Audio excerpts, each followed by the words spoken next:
ఈ దినం దైవ గ్రంథంలో నుండి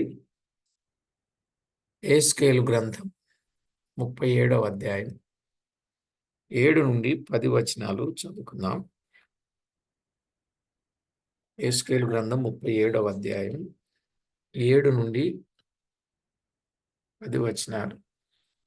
ఆయన నాకు ఇచ్చిన ఆజ్ఞ ప్రకారం నేను ప్రవచించుచుండగా గడగడమను ధ్వని ఒకటి పుట్టెను. అప్పుడు ఎముకలు ఒకదానితో ఒకటి కలుసుకొనెను. నేను చూచుచుండగా నరములను మాంసమును వాటి మీదికి వచ్చెను. వాటి పైన చర్మము కప్పెను. అయితే వాటిలో జీవాత్మ ఎంత మాత్రమును లేకపోయెను. అప్పుడు ఆయన, నరపుత్రుడా, జీవాత్మ వచ్చునట్లు ప్రవచించి ఇట్లా అనుము.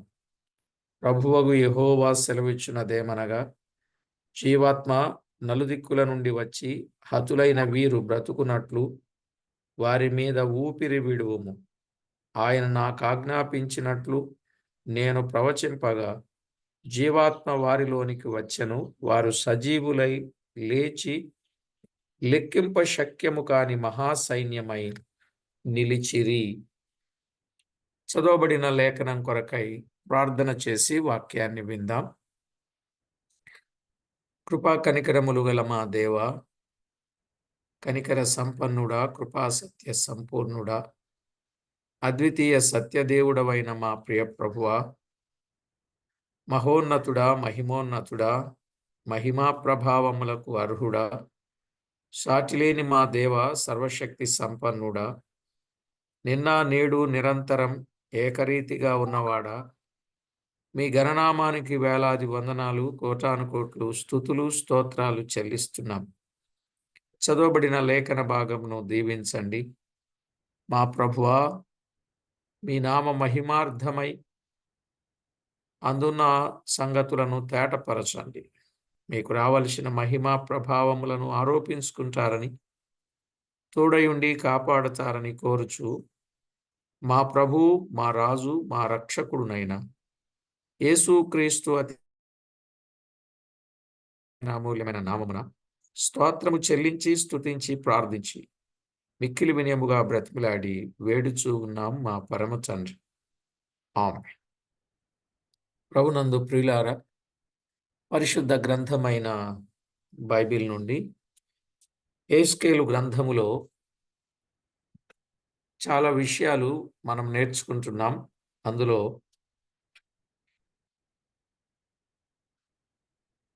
37వ అధ్యాయములో కొన్ని విషయాలు నేర్చుకుంటున్నాం. గత వర్తమానంలో ప్రవక్తకు దైవ సేవకునికి ఉన్న పోలికలు కొన్నింటిని జ్ఞాపకం చేసుకున్నాం. దాదాపు 4 విషయాలు మనం విన్నాం. యెహోవా హస్తము అతని మీదికి వచ్చెను అని. రెండవ మాట, నేను ఆత్మవశుడనై ఉండగా అనే మాట. మూడవది, ఏస్కేలునకు ఆత్మకు గల సంబంధం. నాలుగవది, ఆయన ప్రవచనము ఎత్తి ఎండిపోయిన ఎముకలతో ఇట్లనెను అనే మాట మనము చూస్తున్నాం. ఇక 5వ మాట 7వ వచనం 10వ వచనం మనము చదివితే, ఆయన నాకు ఇచ్చిన ఆజ్ఞ ప్రకారం నేను ప్రవచించుచుండగా అన్నాడు. ఆయన ఆజ్ఞాపించిన ప్రకారం ప్రవచించుచుండగా. 10వ వచనంలో ఆయన నాకు ఆజ్ఞాపించినట్లు నేను ప్రవచింపగా అన్నాడు. ఇక్కడ ప్రవక్త యెహోవా ఆజ్ఞాపించునట్లు చేయువాడు. ఆజ్ఞాపించినట్లుగా ఆయన చేయడానికి ఆయన పూనుకున్నట్లుగా మనము చూస్తున్నాం. ఏస్కేలు జీవితంలో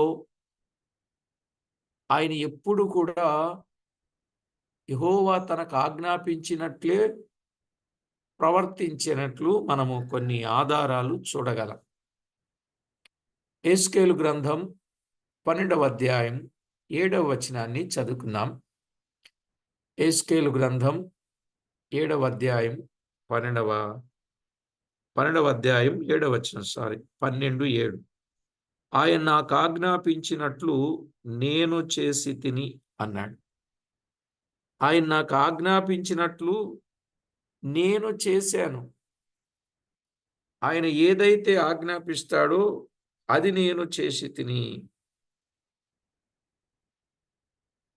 యెహెజ్కేలు గ్రంథములో 24వ అధ్యాయం 18వ వచనం కూడా చదివితే 24:18.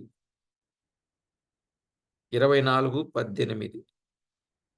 ఉదయమందు జనులకు నేను ప్రకటించి తిని సాయంత్రమున నా భార్య చనిపోగా ఆయన నాకాజ్ఞాపించినట్లు మరునాటి ఉదయమున నేను చేసి తిని. చూడండి, ఉదయమందు జనులకు నేను ప్రకటించి తిని అన్నాడు. ఉదయములో ప్రకటన చేశాడు. సాయంత్రమున నా భార్య చనిపోగా ఆయన నాకు ఆజ్ఞాపించినట్లు మరునాటి ఉదయమున నేను చేసి తిని. చూడండి, దేవుడు ఆజ్ఞాపించినట్లు చేశాడు.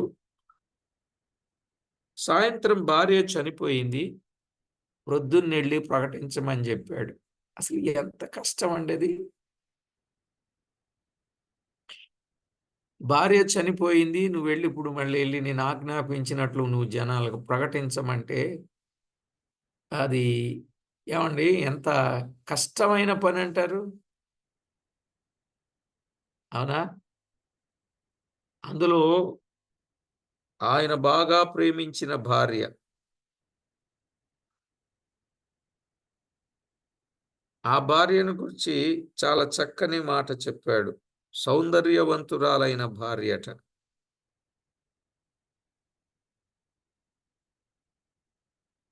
అలాంటి భార్య చనిపోతే తన ఆత్మీయ సౌందర్యం ఎలా ఉందో నాకు తెలియదు కానీ, అలాంటి భార్య చనిపోతే ప్రొద్దున్నెళ్ళి ప్రకటించమంటే అసలు గుండె ఏమైపోద్ది అసలు. అయినా సరే ఆయన ఆజ్ఞాపించాడు గనుక నేను ప్రకటిస్తా అన్నట్లు ఆయన బహుశా భార్య శవాన్ని అక్కడ ఉంచి వెళ్ళాడో లేక ఏం జరిగిందో తెలియదు కానీ మొత్తానికి ఆయన సాయంత్రమున నా భార్య చనిపోగా ఆయన నాకు ఆజ్ఞాపించినట్లు మరునాటి ఉదయమున నేను చేసి తిని. మరునాటి ఉదయమే, సాయంత్రం చనిపోయింది, మరునాటి ఉదయమే. కొన్నిసార్లు ఇలాంటి పరీక్షలు ఎదురవుతాయి. ఎదురైనప్పుడు ధైర్యముతో దేవుని మీద ఆనుకొని దేవుడు చెప్పినట్లుగా చేయటం మంచి పని. ఆయన ఆజ్ఞాపించిన ప్రకారం మనం చేసినట్లయితే దేవుడు గొప్ప కార్యాలు చేస్తాడు అనే నమ్మిక యెహెజ్కేలులో ఉన్నది, నాటి భక్తుల్లో కూడా ఉన్నది. నోవాహును చూడండి. నోవాహున్న పరిస్థితి ఎలాంటిదో మనకు తెలుసు. అయినా దేవుడు చెప్పిన ప్రకారం వాడను సిద్ధం చేశాడు. ఆదికాండం 6వ అధ్యాయం 22వ వచనం. నోవాహు అట్లు చేసెను అనే మాట చూస్తాం. నోవాహు అట్లు చేశాడు. యెహెజ్కేలు ఆజ్ఞాపించిన ప్రకారము చేశాడు. నోవాహు ఆజ్ఞాపించిన ప్రకారము చేశాడు. అలాగే ఇర్మియా కూడా యెహోవా ఆజ్ఞాపించినట్లు చేశాడు. ఇర్మియా గ్రంథం 13వ అధ్యాయం 5వ వచనం. ఇర్మియా గ్రంథం 13వ అధ్యాయం 5వ వచనం. యెహోవా ఆజ్ఞాపించినట్లు చేసినప్పుడు యెరికో గోడలు కూలిపోయాయి. యెరికో గోడలు కూలిపోయాయి. నిజమే, దేవుడు ఆజ్ఞాపించినట్లు చేస్తే ప్రియులారా, గోడలు కూలిపోతాయి. దేవుడు ఆజ్ఞాపించినట్లు చేసినప్పుడు సముద్రములోని నేల ఆరెను. దేవుడు ఆజ్ఞాపించినట్లు చేస్తే సముద్రములోని నేల ఆరినట్లు చూస్తాం. యెహోషువ గ్రంథం 6వ అధ్యాయం 20వ వచనం. యెహోషువ గ్రంథం 6వ అధ్యాయం 20వ వచనం. నేడు మనం కూడా మన ప్రియ ప్రభువు చెప్పినట్లు మనం చేయాలి. అప్పుడే అద్భుతములు చూడగలం. రాత్రంతా ప్రయాసపడిన ఒక్క చేపైన వారికి దొరకలేదు. కారణం ఆయన చెప్పలేదు. ఆయన చెప్పగా వలలు వేయగా విస్తారమైన చేపలు పడ్డాయా లేదా? విస్తారమైన చేపలు పడ్డాయి. లూకా సువార్త 5వ అధ్యాయం 4 నుండి 7 వచనాలు. వారేమన్నారు? నీ మాట చొప్పున వల వేతుము అన్నారు కదా. నీ మాట చొప్పున. ఎప్పుడు దేవుని మాట చొప్పున మనము చెయ్యాలండి. మనకు అనుకూలమైనవి మనం చేయకూడదు. ఎప్పుడైనా దేవుడు ఆజ్ఞాపించినట్లుగా మనము చేయాలి. ఆయన మాట చొప్పున చేయాలి. నిజమే. ప్రభు సేవలో ప్రభు ద్వారా నడిపించబడాలి. ప్రభు సేవలో ప్రభు ద్వారా నడిపించబడాలి. ఆయనే తన పనిలో మనలను వాడుకోవాలి. ఆయనే తన పనిలో మనలను వాడుకోవాలి. ఆయన మనలను వాడుకోవాలంటే ఆయన ఇష్టానికి మనము సంపూర్ణంగా అప్పగించుకోవాలండి. ఆయన ఇష్టానికి మనము సంపూర్ణంగా అప్పగించుకోవాలి. కావున వ్రాయబడే వస్తువు పెన్ను తనంతట తాను ఏమీ రాయలేదు. రాస్తుందండి? మన చేతిలో ఉన్న పెన్ను తనంతట తాను రాస్తుందా? పెన్ను మన చేతిలో ఉంటే మనము రాస్తాం. తనంతట తాను రాయలేదు. మన చేతిలో ఉంటే మనము రాస్తాం. అలాగే ప్రభు ఇష్టానికి మనలను మనము అప్పగించుకుంటే అప్పుడు ప్రభువు మనలను తన సేవలో వాడుకుంటాడు. మనం ప్రభువును వాడుకుందామని చూస్తున్నాం తప్ప ప్రభువు మనలను వాడుకోవాలని చూసే వాళ్ళు ఉన్నారండి? ప్రభువు నన్ను వాడుకోవాలి అనుకోవాలా? ప్రభువును వాడుకోవాలి అని అనుకోవాలా? ఈవేళ చెట్టు పేరు చెప్పి కాయలు అమ్ముకునే వాళ్ళు చాలా మంది ఉన్నారు. ప్రభువు పేరు చెప్పి ఎంత పెద్ద దోపిడీ అవుతుందో. ఇక కొందరు ఏమంటున్నారంటే మరి అది ఇమేజ్ కోసమో లేకపోతే వాస్తవమో తెలియదు కానీ నా పేరు చెప్పి మీ ఇంటికి వస్తూ ఉంటారు. వారికి ఏమి మీరు చేయకండి, అలా చేయకండి, ఇలా చేయకండి అని చెప్పే వాళ్ళు కూడా ఉన్నారు. కొంతమంది భక్తుల పేర్లు చెప్పుకొని ఇంటింటికి తిరుగుతారు. మా సహవాసం అని చెప్తా ఉంటారు. మేము వారికి ఎలాంటి ఇది చెప్పలేదని చెప్పేవాళ్ళు ఉన్నారు. సరేలేండి. మనం ఎప్పుడు కూడా దేవుని చేత వాడబడాలి. దేవుణ్ణి వాడుకునే ప్రయత్నం మనము చేయకూడదు. దేవుణ్ణి వాడుకోవడం మూలానే మన జీవితంలో మనము దేవునికి మహిమకరంగా ఎదగలేకపోతున్నాం. సంపూర్ణంగా ఆయన చిత్తానికి మన స్వచిత్తమును ప్రక్కన పెట్టి దైవ చిత్తానికి మనం అప్పగించుకుంటే దేవుడు మనలను వాడుకుంటాడు. కనుక ఆయన ఆజ్ఞాపించిన ప్రకారం యెహెజ్కేలు ప్రవచించినట్లుగా చూస్తున్నాం. ఇక ఆరో విషయం 37వ అధ్యాయం 7వ వచనం. ఆయన నాకు ఆజ్ఞాపించిన ప్రకారం నేను ప్రవచించుచుండగా గడగడమను ధ్వని ఒకటి పుట్టెను. గడగడమను ధ్వని ఒకటి పుట్టెను అన్నాడు. గడగడమను ధ్వని ఒకటి పుట్టెను. నిజమే. మోషే కూడా సీనాయి పర్వతం మీద ధర్మశాస్త్రము తీసుకొనుచుండగా ఏమొచ్చాయి? ఏమొచ్చాయండి? ఉరుములు మెరుపుల ధ్వని పుట్టెను. ధర్మశాస్త్రాన్ని తీసుకుంటున్నప్పుడు మోషే ఉరుములు మెరుపుల ధ్వని పుట్టినట్లుగా చూడగలం. నిజమే ప్రియులారా.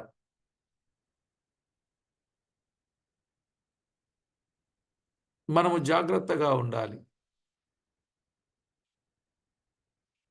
దైవ కార్యాలు దేవుడు జరిగిస్తూ ఉన్నప్పుడు దేవునికి మహిమ తెచ్చేటట్లుగా మనం ఉండాలనే సత్యాన్ని చూస్తాం.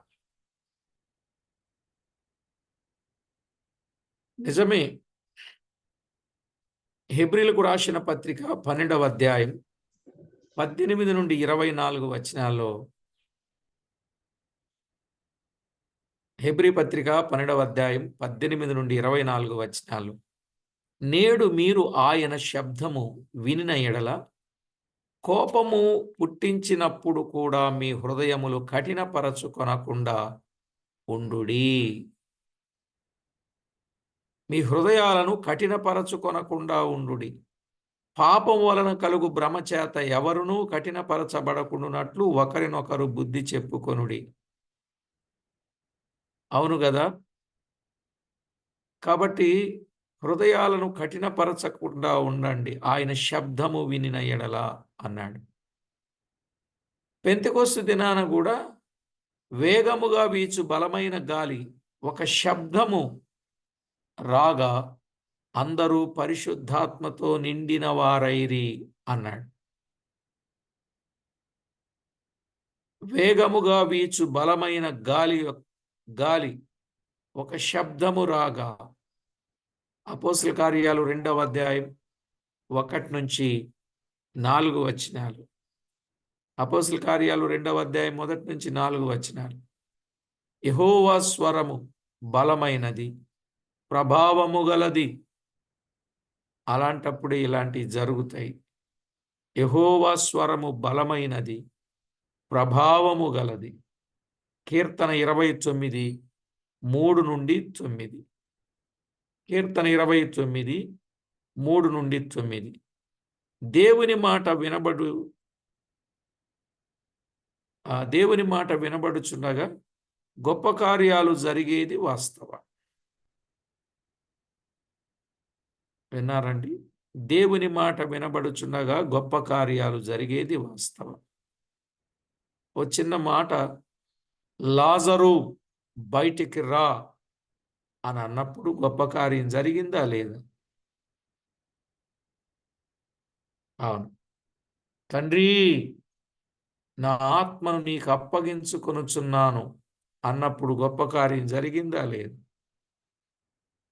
ఇలాగున మీరు ఒక్కొక్క విషయాన్ని బేరీజు వేసి ఆలోచన చేస్తే సంగతులు తేటపడతాయి.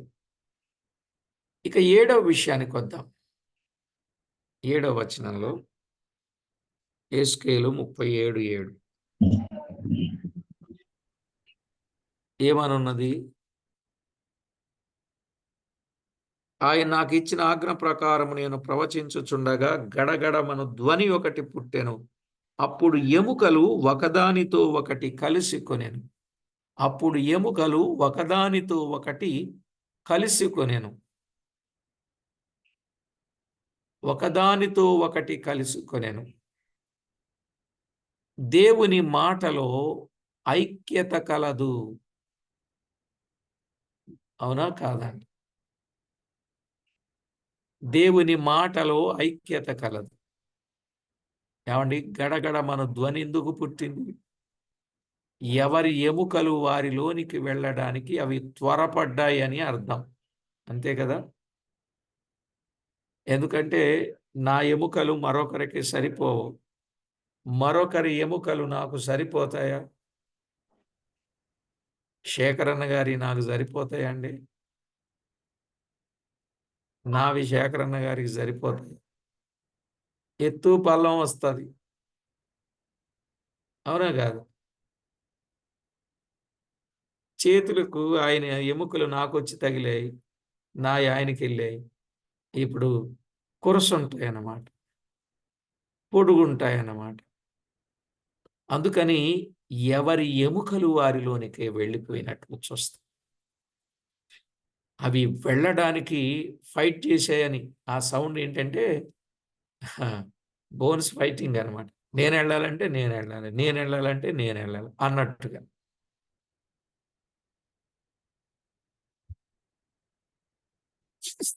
సారీ.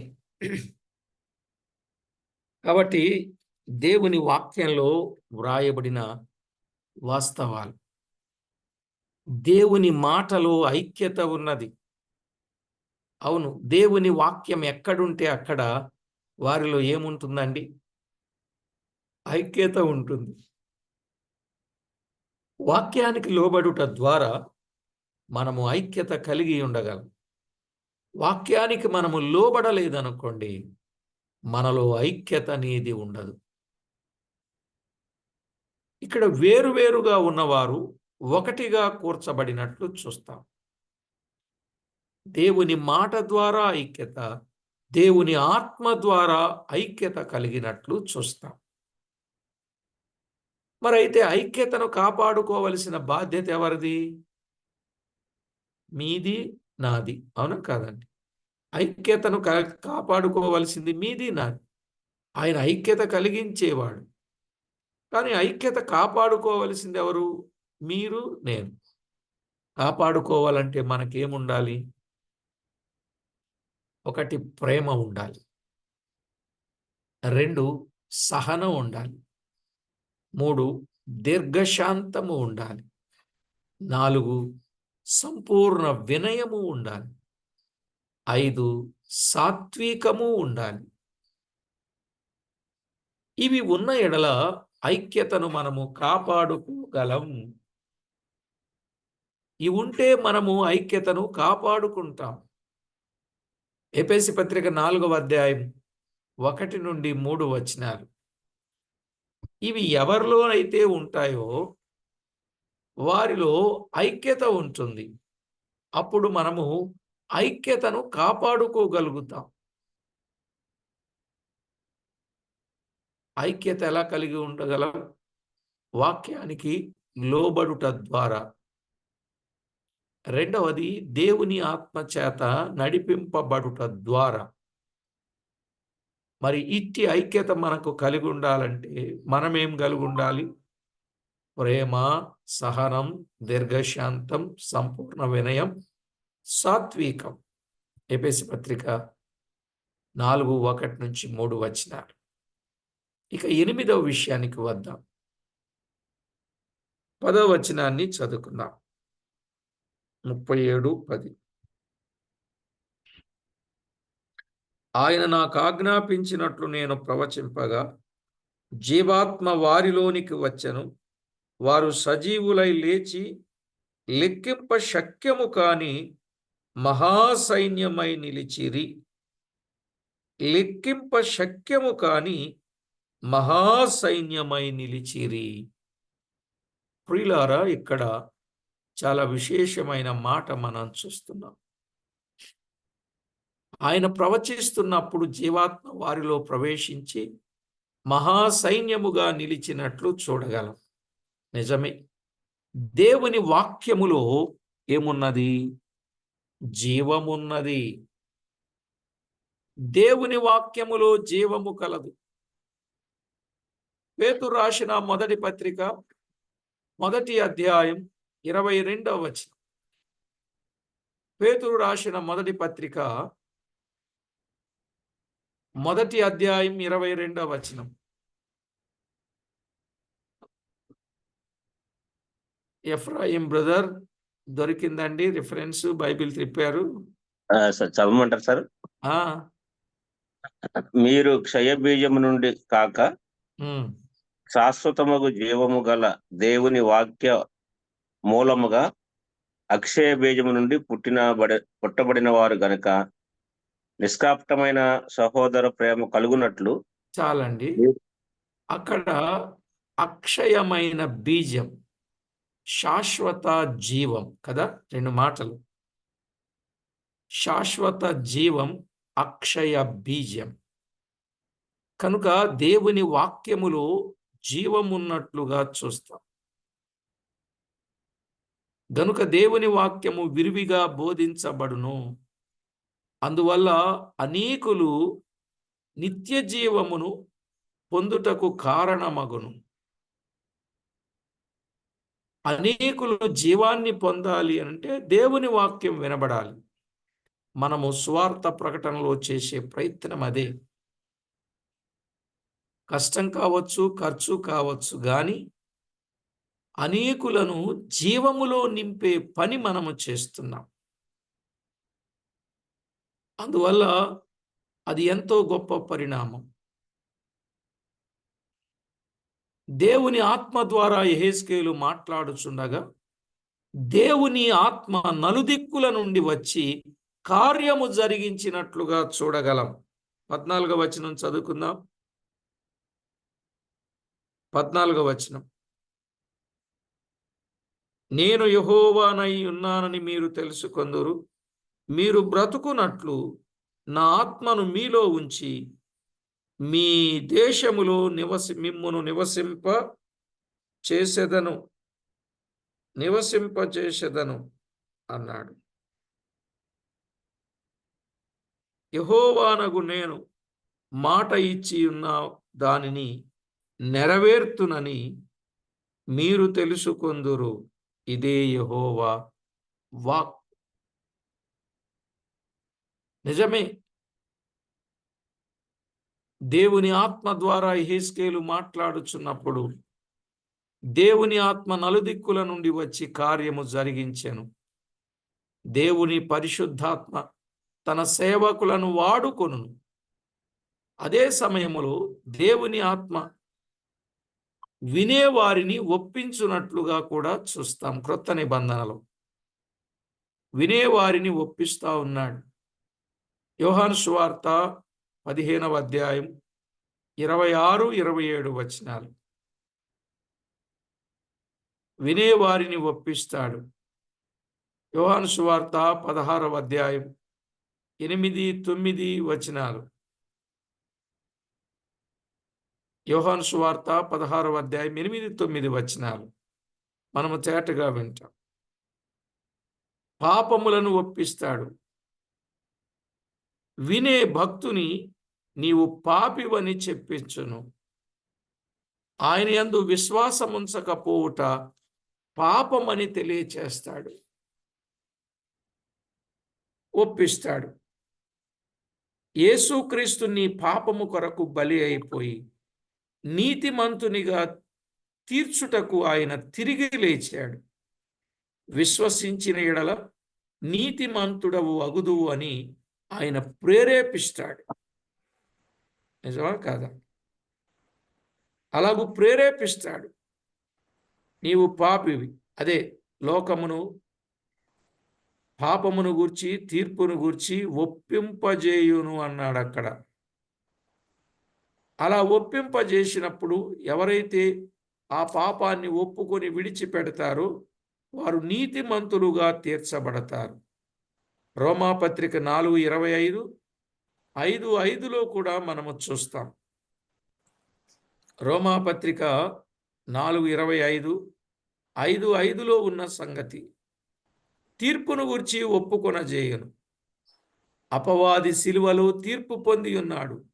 వానికి లోబడవలసిన అక్కరలేదు. ప్రభు అయిన యేసునందు విశ్వాసం ఉంచితే రక్షించబడునని ఒప్పుకొన చేస్తాడు.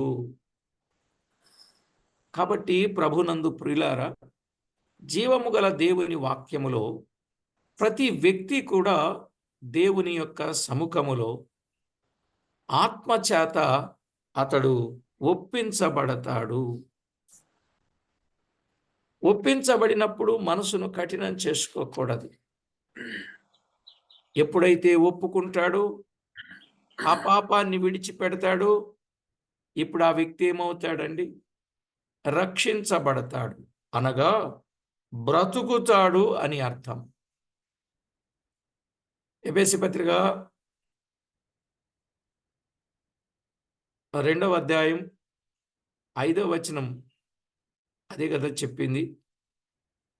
ఆయన మహాకృప చేత విశ్వాసం ఉంచిన వారిని రక్షిస్తాడు. వారు కృపచేతని బ్రతికింపబడుదురు అన్నాడు.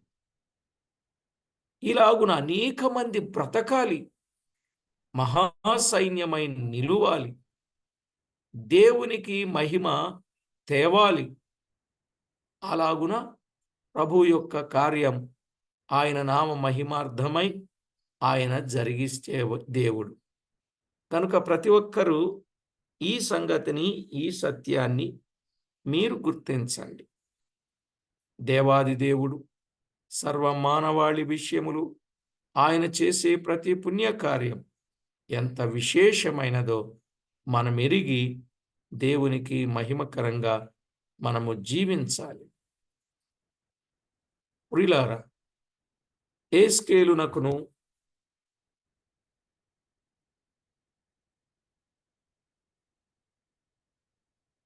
దైవ సేవకునికి ఉన్న పోలికలు, అంటే ప్రవక్తకు దైవ సేవకునికి ఉన్న పోలికలు, అలాగే ప్రవక్తకును క్రీస్తుకున్న పోలికలు కొన్ని ఉన్నాయి.